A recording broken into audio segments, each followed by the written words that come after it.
Saya akan langsung ke Pak Albert dulu. Pak Albert, hal yang memberatkan yang tidak bisa dibantah adalah Eliezer berperan sebagai eksekutor pembunuhan Yosua. Ini yang kemudian membuat jaksa menuntutnya dengan 12 tahun. Tanggapan Anda? Mas Egan, sekedar mengingatkan saya dihadirkan sebagai ahli yang menguntungkan ya. Jadi bahasa dalam pasal 65 KUHP itu bukan meringankan, tapi menguntungkan gitu ya. Jadi konteksnya adalah menguntungkan Eliezer, posisi hukumnya seperti itu. Nah, konteks Eliezer dituntut dengan rekuisitor jaksa selama 12 tahun penjara, menurut hemat kami itu menimbulkan kekecewaan dari publik.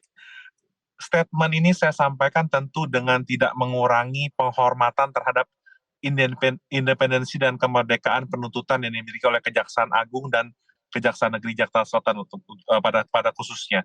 Tapi yang mau saya sampaikan hari ini adalah even saksi ahli yang diajukan oleh jaksa penuntut umum seluruhnya menerangkan bahwa dalam konteks menyuruh lakukan, orang yang disuruh lakukan tersebut hanyalah alat yang tidak dapat dimintakan pertanggungjawaban pidana. Seharusnya menurut hemat saya dengan segala kerendahan hati, hal-hal seperti ini sekiranya dapat menjadi pertimbangan bagi penuntut umum dalam menyusun rekuisitornya, Mas Egan. Demikian, Mas Egan. Apakah artinya tuntutan kemarin betul-betul mengesampingkan rekomendasi dari LPSK, Pak Albert? Begini, kalau LPSK itu kan hanya sekedar memberikan rekomendasi. Seluruhnya memang tergantung dari kejaksaan, dalam hal ini jaksa penuntut umum selaku dominus litis, Mas, pengendali perkara. Tetapi tadi saya sudah di awal saya sudah sampaikan bahwa bahkan saksi ahli pidana yang diajukan oleh jaksa pun menyatakan bahwa dalam konteks menyuruh lakukan orang itu tidak dapat dipertanggungjawabkan. Idealnya, Mas, hal ini sekiranya menjadi pertimbangan dong bagi penuntut umum dalam menyusun tuntutannya. Nah, kalau misalkan LPSK memang itu adalah didasari pada ketentuan pasal 10 Undang-Undang 31 tahun 2014, Mas, bahwa kalau nanti Eliezer ditetapkan sebagai justice collaborator dalam putusan hakim tentunya, dia berhak mendapat keringanan. Tetapi konteks keringanan di sini, Mas, harus dibedakan dengan pertanggungjawaban pidana, Mas. Karena menurut pasal 51, orang yang menerima perintah jabatan melakukan suatu perbuatan pidana itu tidak dipidana, Mas. Ini adalah alasan pembenar yang diatur dalam bab 3 KUHP kita, Mas. Oke, baik. Sebelum saya ke Bu Lisa, kita akan dengarkan kembali ya. Ini kemudian pernyataan dari Jampidum yang merespon mengenai suara-suara dari publik yang mengatakan bahwa tuntutan jaksa penuntut umum ini tidak berkeadilan. Berikut ini.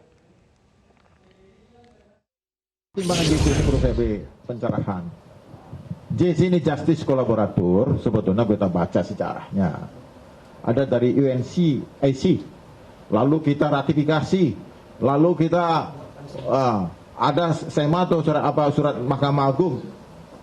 Untuk pelaku tidak bisa JC, pelaku utama.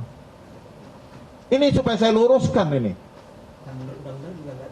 Undang-undang nggak bisa. Namun demikian,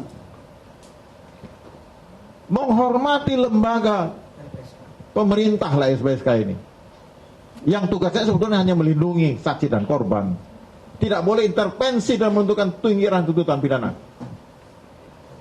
Tuntutan pidana itu wewenang penuh Jaksa Agung, tidak ada lembaga lain yang bisa yang bisa mempengaruhi. Tapi kami hormati LPSK, maka tuntutannya itu lebih ringan dibanding Pak Sambo. Kalau mungkin LPSK nggak ada, nggak mungkin 12 tahun. Ya, kami menghormati, tapi ketua LPSK bilang, wah ini segala macam. Tapi itulah kebebasan berbicara saat ini. Kebebasan berbicara, berbebasan berbeda pandangan dalam negara hukum Indonesia dibenarkan. Tapi janganlah menggiring opini, nanti terpengaruh pola pikir hakim dan jaksa. Kita serahkan pada majelis. Pak Albert, LPSK juga mendorong dan bahkan mengatakan Jaksa Agung bisa melakukan revisi terhadap tuntutan apabila merasa bahwa tuntutan jaksa penuntut umum ini tidak berkeadilan. Tanggapan Anda? Mas, pasal 182 ayat 4 KUHP mengatakan bahwa hakim secara tidak langsung tidak terikat dan tidak terpaku pada surat tuntutan atau rekuisitor jaksa, Mas. Yang dijadikan dasar hakim untuk musyawarah dan memutus perkara adalah surat dakwaan dan segala sesuatu yang terungkap di persidangan. Jadi nggak apa-apa, Mas, tuntutan yang kemarin sudah ada, yang mungkin sudah mendapat reaksi publik yang sedemikian rupa.